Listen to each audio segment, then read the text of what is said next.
이 방은 강도사님이랑 또 아내가 연습도 하고 또 녹음도 하는 그런 방이에요. 사실 강도사님이 피아노 치는 걸 좋아하는데 요즘엔 그런 칠 수 있는 시간이 없어서 조금 속상하기는 해요. 오늘 우리가 함께 살펴볼 창세기 19장은 어제 이야기와 연결이 돼요. 어제 소돔과 고모라를 멸망시키려는 그 하나님의 계획을 아브라함이 듣고 10명의 의인만 있으면 살려주십시오 라고 이야기를 했죠. 그걸 기억하면서 과연 하나님이 소돔과 고모라를 살려주셨는지 한번 살펴보도록 하겠습니다. 첫 번째, 롯은 아브라함의 조카죠. 그리고 아브라함과 다르게 이 소돔과 고모라를 선택해서 살고 있는 그런 사람입니다. 롯이 성문 앞에 앉아 있는데 사람들이 지나가요. 그래서 그 사람을 불러서 다시 대접을 하려고 하죠. 롯이 막 대접하려고 하는데 이 사람들이 거절을 해요. 그래서 롯이 또 가자고 간곡하게 부탁을 해요. 그래서 이 사람들이 롯의 그런 간곡한 부탁에 따라 롯의 집에 들어가서 쉬려고 마음을 먹어요. 그런데 왜 롯이 이 성문 앞에 앉아 있었을까? 이 당시에 성문 앞에 앉아 있는 사람은 상당히 영향력이 있는 사람들이 그곳에 있었어요.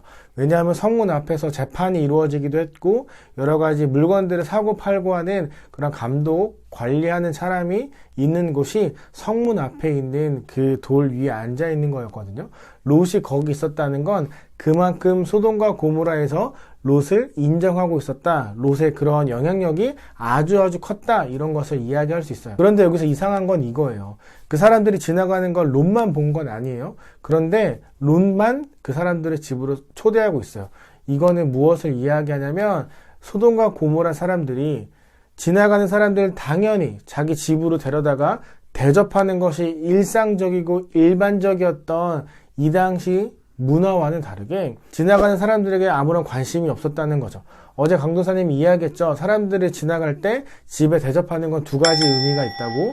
그런데 소돔과 고모라 사람들은 이 사람들에게 아무런 관심을 주지 않는 거예요. 그만큼 소돔과 고모라가 타락했다는 것을 이야기하고 있는 거예요. 두 번째, 소돔과 고모라. 그 두 명의 사람이 지나갈 땐 전혀 신경 쓰지도 않던 이 소돔과 고모라 사람들이 롯의 집에 새로운 사람들이 왔다는 이야기를 듣고 그 집에 찾아와요. 그리고 막 문을 두드려서 그 두 사람을 내놓으라고 이야기를 해요. 이거는 정말 중요한 거예요.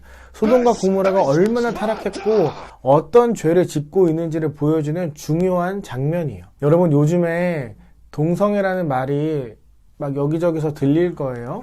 이 동성애, 하나님이 정말 싫어하는 이 죄, 동성애가 오늘 창세기 19장 소돔과 고모라에서 등장하고 있어요. 그러자 롯이 이렇게 이야기를 해요. 내 형제들, 이거는 무엇을 이야기하냐면 롯과 이방인 소돔과 고모라 사람들의 진짜 형제다, 이런 이야기가 아니라 롯은 내 형제들아 이렇게 이야기를 하면서 우리 가족이잖아, 이러지 마, 하지 마, 이거 잘못된 거야, 죄야, 이렇게 이야기를 하면서 그 사람들의 마음을 좀 누그러뜨리려고 했어요. 그랬더니 이 소돔과 고모라 사람들이 롯을 향해서 이 자가 우리의 법관이 되려고 하는구나 라는 이야기를 해요. 이 자라는 표현이 상당히 중요해요. 롯은 여기서 살면서 많은 영향을 주었고 이 사람들과 가족처럼 살아가고 있다고 생각을 했는데 소돔과 고모라 사람들은 롯을 가족이라 생각하지 않았던 거죠. 잘 생각해 보면 소돔과 고모라 사람들이 살 수 있었던 건 롯 때문이에요.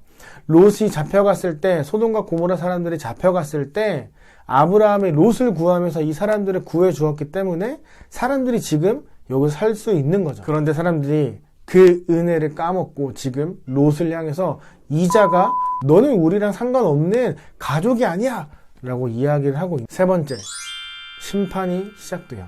롯이 소돔과 고모라가 멸망한다는 얘기를 듣고 두 명의 딸의 사위를 막 찾아가서 빨리 나가야 한다고 이야기를 해요. 그랬더니 이 사위들이 이 이야기를 듣고 그냥 웃고 넘어가요. 농담으로 생각해요. 이거는 이 사위가 될 사람들이 롯을 아주 우습게 여기고 있었다는 것을 이야기하는 거죠. 이제 빨리 도망을 가야 돼요. 이 천사들은 롯이 빨리 나가기를 바라며 계속 이야기하는데 롯이 자꾸 느긋하게 가지 않아요. 자꾸 미련을 가져요. 그래서 참다 못한 천사가 이 사람들을 데려다가 롯의 가족들을 데려다가 성 밖으로 내보내요.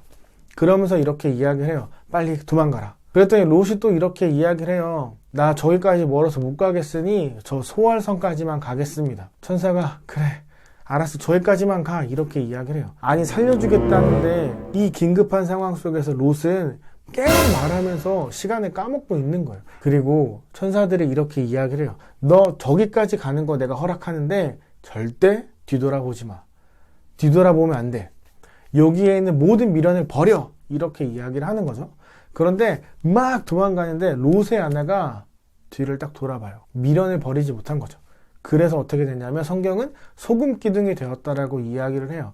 강도사님이 언젠가 인터넷에서 사막에 서 있는 소금 기둥을 본 적이 있는데 바로 이 사진이거든요. 이렇게 하나님의 심판 앞에서 하지 말라고 했는데도 돌아보는 불순종의 죄를 저질렀다가 소금 기둥이 되어버리고 만 것이죠. 여기에 보면 심판이 시작되는 그 시간이 있어요. 바로 새벽. 이 새벽은 하나님의 백성에게는 하나님의 구원이, 하나님의 도우심이 나타나는 시간이지만 하나님을 믿지 않는 죄인, 악인들에게는 심판을 받는 그런 시간입니다. 우리 19장 복습해 볼까요? 오늘은 문제 풀지 말고 1번, 2번, 3번을 다시 짧게 이야기할게요. 첫 번째, 롯은 겉으로 보기에는 이 소돔과 고모라에 큰 영향력을 주고 있는 사람처럼 보였어요. 왜냐하면 성문 앞에 앉아서 그렇게 재판하고 사람들을 관리하는 역할을 했으니까. 두 번째, 소돔과 고모라의 죄. 아까 말했던 이 동성애, 하나님이 정말 싫어하는 죄가 여기서 나타나고, 롯은 이 소돔과 고모라 사람들이 형제라 생각해서 내 형제요 라고 이야기하지만 정작 소돔과 고모라 사람들은 롯 때문에 다시 살 수 있었던 이 소돔과 고모라 사람들은 롯을 향해 이 자여 라고 하면 당신은 우리와 가족이 아닙니다. 당신은 다른 사람입니다. 라고 선을 긋고 있어요. 세 번째, 심판. 드디어 막 유황불이 떨어지면서 막 소돔과 고모라가 불타기 시작을 해요. 아브라함이 다음날 봤을 때도 그 성들이 막 불타고 있었어요. 그런데 롯의 가족은 도망가는 것을 느긋하게 생각했고 죄가 가득한 소돔과 고모라의 미련을 가졌어요. 그리고 뒤도 돌아보지 말고 돌아가라고 했던 그 말에 불순종했던 롯의 아내는 소금 기둥이 되었습니다. 물론 그 뒤에 이야기가 조금 더 있긴 한데요. 이건 우리 친구들에게 말하기에는 좀 너무 충격적일 것 같아서 나중에 기회가 되면 여러분이 좀 더 크면 초등 2부나 3부 가서 목사님들에게 물어보세요. 알겠죠? 그럼 우리 창세기 20장에서 만나도록 하겠습니다. 안녕.